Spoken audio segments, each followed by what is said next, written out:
नमस्कार, जनमार्ग न्यूज़ से स्नेहित कौर मुख्य समाचार के साथ। तकरीबन 12 लाख स्टूडेंट का इंतजार आज शाम 4 बजे खत्म हो जाएगा।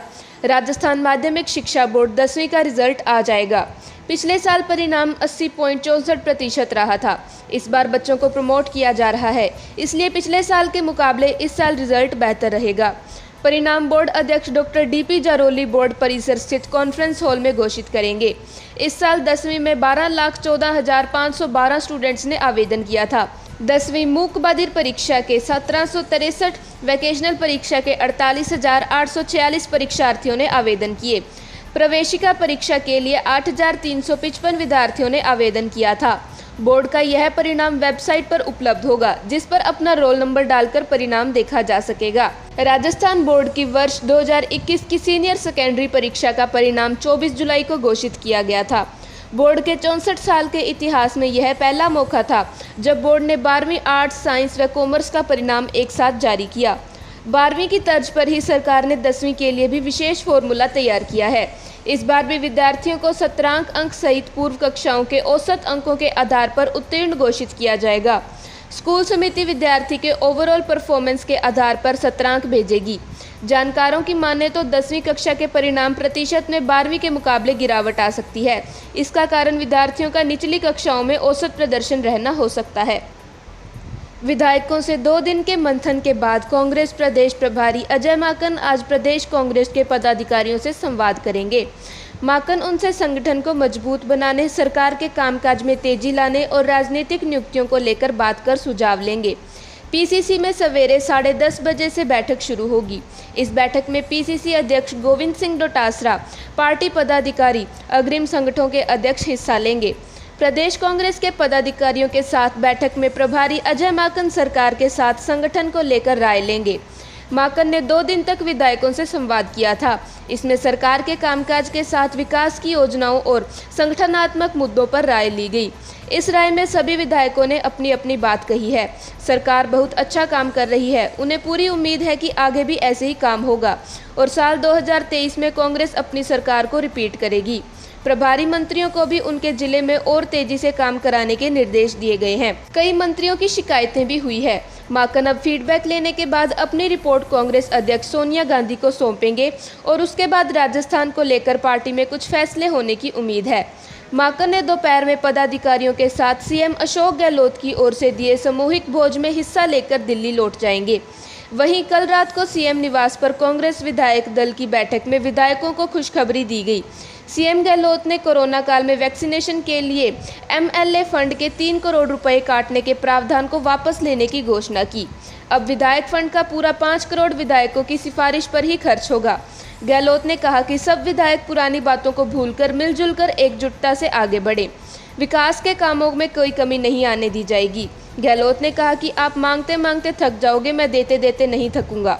हर विधायक अपने क्षेत्र में विकास के कामों की डायरेक्टरी छपवाए और उसे जनता में बांटे ताकि सबको पता लगे। गहलोत ने कहा कि विधायकों के 3 माह के कामकाज का परफॉर्मेंस कार्ड बनेगा, इसे हाईकमान के पास भेजा जाएगा। सीएम अशोक गहलोत ने अपने घर हुई विधायक दल की बैठक में पायलट गुट को सत्ता संगठन में जगह देने के संकेत दिए हैं। गहलोत ने गुरुवार रात को अपने सरकारी आवास पर विधायकों को डिनर दिया था।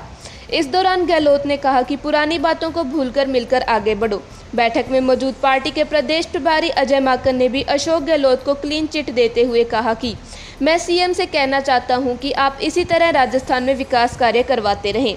माकन आज पार्टी के पदाधिकारियों और चुनाव हारे हुए कैंडिडेट्स के साथ मुलाकात करेंगे। उसके बाद वे गहलोत सरकार और संगठन पर राय लेकर दिल्ली जाएंगे। गुरुवार रात को सीएमआर में हुई विधायक दल की बैठक में अशोक गहलोत ने कहा कि अब बीती बातें भूलने का वक्त है, मिलकर आगे बढ़ना होगा। गहलोत के इस बयान को पायलट के साथ सुलह की दिशा में बढ़ाया गया कदम माना जा रहा है। हालांकि बैठक में पायलट नहीं थे, वे दिल्ली में हैं। कांग्रेस प्रभारी अजय माकन और कांग्रेस हाईकमान लगातार गहलोत और पायलट को साथ लाने तथा पायलट को सत्ता में भागीदारी दिलाने की कोशिश कर रहा है, लेकिन गहलोत अभी तक अड़े हुए थे। अब माना जा रहा है गहलोत के तेवर पायलट और उनके गुट को लेकर नरम पड़े हैं। गहलोत ने गुरुवार रात को अपने सरकारी आवास पर विधायकों को डिनर दिया था। सीएम के डिनर में विधायकों के अलावा कांग्रेस के प्रभारी अजय माकन भी पहुंचे थे। अशोक गहलोत की विधायकों की डिनर पार्टी बाद में बैठक में बदल गई। गहलोत मंत्रिमंडल और संगठन में फेरबदल से पहले इस डिनर डिप्लोमेसी को अहम माना जा रहा है। बैठक में सीएम ने विधायकों के लिए लुभावनी घोषणा भी की। गहलोत ने वैक्सीनेशन के लिए विधायक कोष से 3 करोड़ की राशि लेने के फैसले को वापस ले लिया। अब विधायक कोष की राशि विकास कार्यों पर खर्च कर सकेंगे। कांग्रेस प्रभारी अजय माकन ने विधायकों से मिल फीडबैक पर चर्चा करते हुए कहा कि राजस्थान सरकार को लेकर बहुत अच्छा रिस्पांस मिला है। सभी विधायकों ने एक स्वर में कहा है कि सीएम बजट घोषणाओं को तुरंत लागू कर रहे हैं। सरकार का प्रदेश में विकास कार्यों पर पूरा फोकस है। माकन आज लगातार तीसरे दिन गहलोत सरकार की परफॉर्मेंस और संगठन को लेकर रायशुमारी करेंगे। वे आज कांग्रेस दफ्तर में 45 पार्टी पदाधिकारियों और अग्रिम संगठनों के प्रमुखों से मुलाकात करेंगे। इस फीडबैक के बाद माकन आज ही दिल्ली लौट जाएंगे। दिल्ली में सोनिया गांधी को रायशुमारी की रिपोर्ट सौंपेंगे। स्टार भारतीय बॉक्सर लवलीना बोरगोहेन ने शानदार प्रदर्शन करते हुए सेमीफाइनल में जगह बना ली है। इसके साथ ही लवलीना ने टोक्यो ओलंपिक में भारत का दूसरा पदक सुनिश्चित कर दिया है। शुक्रवार को 69 किलो वेल्टरवेट कैटेगरी के क्वार्टर फाइनल में उन्होंने चीनी ताइपे की नियन चिन चेन को 4-1 से शिकस्त दे दी। सेमीफाइनल में लवलीना का सामना बुधवार को मौजूदा विश्व चैंपियन तुर्की की बुसेनाज सुरमेनेली से होगा। पहले राउंड में लवलीना चीनी ताइपे की मुक्केबाज पर भारी पड़ी। भारतीय बॉक्सर ने कुछ बेहतरीन राइट और लेफ्ट हुक जड़े। दूसरे ओर नियन चेन ने भी अटैक करने की कोशिश की, लेकिन लवलीना के डिफेंस का तोड़ नहीं ढूंढ पाई।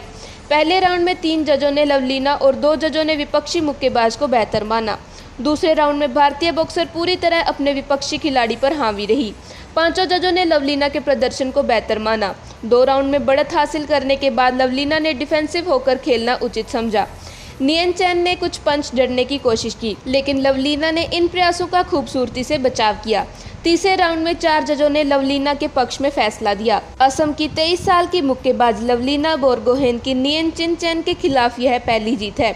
इससे पहले लवलीना ने 3 मौकों पर नियन का सामना किया था, जिसमें उन्हें हार झेलनी पड़ी थी।